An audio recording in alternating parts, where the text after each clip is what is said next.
And for Tottenham overall, look, 6 wins, 2 draws in your first 8 Premier League games. That is fantastic, man. I think every single Tottenham fan on planet Earth would have taken that. Even the most optimistic of Tottenham fans will not have expected them to go unbeaten in their first 8 Premier League matches, having played Man United, Liverpool, Arsenal, etc. To go unbeaten is superb for Tottenham Hotspur. And here's the thing about them, right? Because unlike Arsenal last season, people are still thinking, ooh, Arsenal could have a little bit something about them. With Tottenham, everyone's just saying, it's just a good start. It's just a good start on Ange Postecoglou. Nuno had the same good start. Jose Mourinho had a good start. Conte had a good start. It's going to fall off. It's going to fall off eventually. Everyone's saying that. No one's still really taking Tottenham seriously. And I think Tottenham fans should buy into that. And the players and the manager and the staff should buy into that.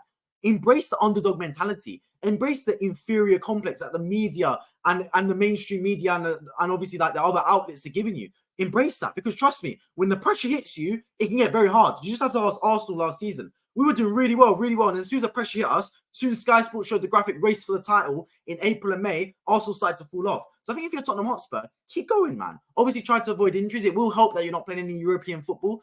And obviously, you're out the Carabao Cup, which I do think is a mistake, given that you haven't won a trophy in yonks, right? 2 trophies in the last 31 years. So I think that was a mistake, getting out the Carabao Cup. But for the most part, you've got a Premier League game every week. If you can keep your main players fit, the James Maddisons, obviously Bissouma's going to be suspended now for, is it 1 or 2 games? Obviously, he's missing one for yellow card and got a red card as well. I'm not too sure really how the rules work there. But keep the Sons fit, keep the Maddisons fit. I think your centre-back partnership, Mickey van der Ven and Romero, are fantastic. And here's the thing about Tottenham, right, guys? When I looked at Tottenham on their first game of the season against Brentford, which they drew 2-2, I was looking at that team and thinking, this ain't the Tottenham team I'm used to.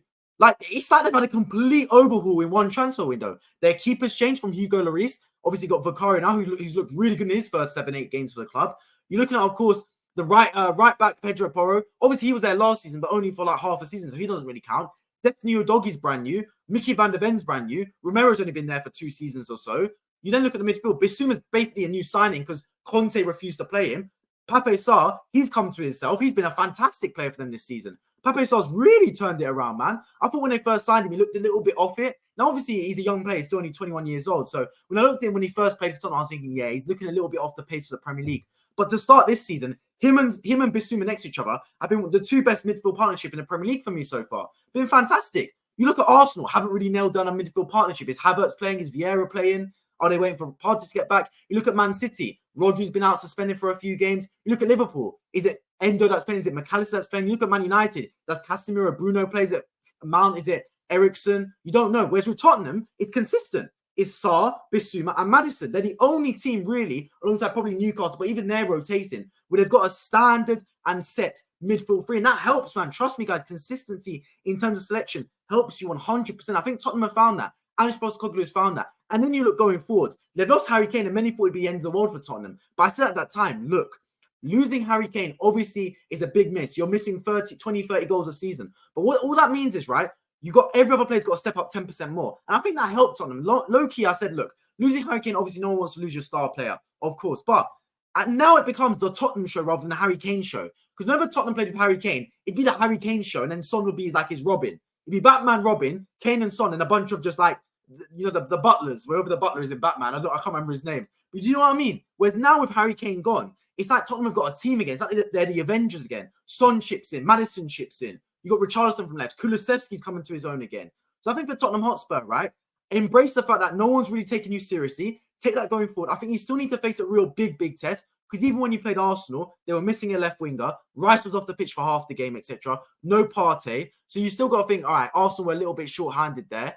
Obviously, you got to wait till the thick of it comes into, because you started very well. But when the games come thick and fast, can you keep up with it? Can you avoid injuries? Because that's a massive part of it for me. If Maddison goes down injured, you look at the squad depth on the bench. Giovanni Lo Celso will be Maddison's replacement. Is he really up to it? I've seen him enough times in the Premier League to probably think not. But for the most part, right now, if you're Tottenham Hotspur, I'd be absolutely delighted with what's going on if you're a fan around the football club. Ange Postecoglou is bringing the identity back. The fans are galvanized behind him. There's the belief in the squad. The football's looking good as well. It's not just negative fossil football anymore. So I think for all the Tottenham fans worldwide, buy into it. And I think, look, Tottenham are a very dangerous team.